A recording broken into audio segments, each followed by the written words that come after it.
Bonjour les amis et bienvenue à cette vidéo.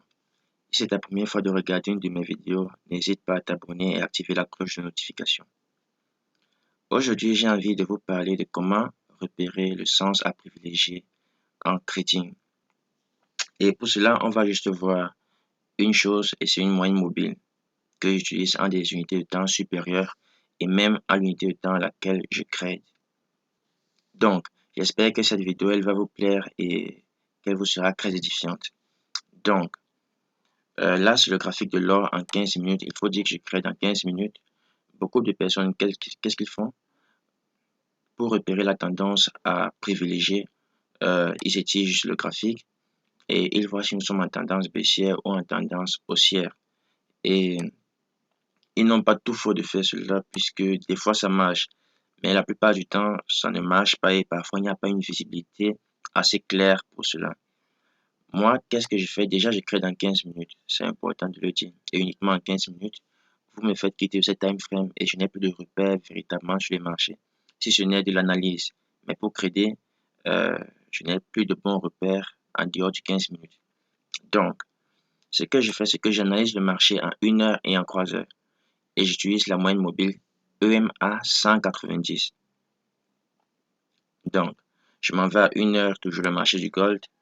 Et là, je mets la EMA en période 190. 190, bien évidemment, c'est une période. Vous pouvez utiliser la période 200. C'est la période que la plupart des crédits utilisent. Mais moi, j'ai décidé d'utiliser la période 190 parce qu'elle me correspond le mieux. Donc, quand je m'en vais sur le graphique du gold en 1 heure, je regarde la position du marché par rapport à la EMA 190. Pour vous, ça peut être que la 200. Et si nous sommes en dessous, ok, c'est good. J'ai dit une indication de privilégier le sens baissier dans mes crédits. Et quand je m'en vais sur le gold en croiseur, je fais pareil, je regarde la position du marché par rapport à la 190 et je vérifie si le sens par rapport à la 190 en croiseur correspond au sens euh, du marché par rapport à la 190 en 1 heure. Donc, qu'est-ce que je cherche? Je cherche ce que j'appelle la convergence de tendance. Et c'est cette convergence de tendance, justement, qui me dira que là, mon gars, tu dois privilégier des chances, euh, des signaux acheteurs ou des signaux vendeurs sur du 15 minutes. Donc, quand j'ai fini de voir cela, je n'ai pas forcément besoin de beaucoup de groupes d'analyse. Des analyses trop poussées, ça fait que quand je viens en 15 minutes, je sais que je dois privilégier des signaux de vente. Un cas qui a été récent, c'était la journée du 23 février. On a eu un cas classique d'école, autant pour moi, parce que là, on a eu un triple top, cassure de la ligne de cours. Le marché vient retester la ligne de cours avec des mèches et tout proche de la 190 qui est la moyenne mobile que j'utilise le plus sur le pivot avec des mèches et le marché a coulé surtout qu'à 14h30 cette journée-là on avait une annonce économique si je ne me trompe pas, c'était le PIB trimestriel, je pense bien, le PIB trimestriel. Donc euh, il est important de toujours regarder le marché en 1 heure et en 3 heures. Donc, il regarde en 4 heures. 3 heures, 4 heures, il n'y a pas de grosse différence. Mais moi, j'ai préféré le chiffre croix parce que le chiffre croix, il a comme une harmonie avec la nature. Et bon, il n'y a pas un grand écart entre 3 heures et 4 heures. Mais maintenant, il va arriver des moments où le marché en 1 heure, en 3 heures sont fortement en dessous de la 190, mais des signalements de retournement de tendance commencent à se prononcer.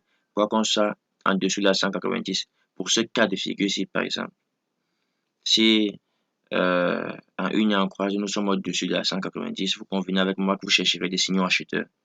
Si en 1 heure, nous sommes par exemple en dessous et en croisée, nous sommes au-dessus et vice-versa, vous comprenez que il y a comme une neutralité sur le marché et ne pas vous prononcer clairement sur une tendance à prendre. Pour revenir sur le cas de figure, je disais tantôt que en 1 heure, en 3 heures, par exemple, comme sur le gold aujourd'hui, bon, ça euh, c'était déjà passé, c'était le 24 février, quelque chose du genre. On commence par exemple par à observer des signaux de retournement de tendance. Peut-être qu'en 3 heures, on a un rising wage ou je sais pas, un falling wage, ou bien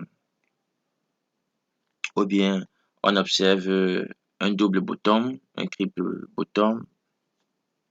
Donc, là, ce qui pourrait vous aider afin de déterminer véritablement le sens à prendre, c'est d'aller sur investing.com conformément à ce que je vous ai expliqué dans la vidéo précédente, que je vous conseille d'aller checker sur le Zoom que j'ai eu à entretenir avec la communauté.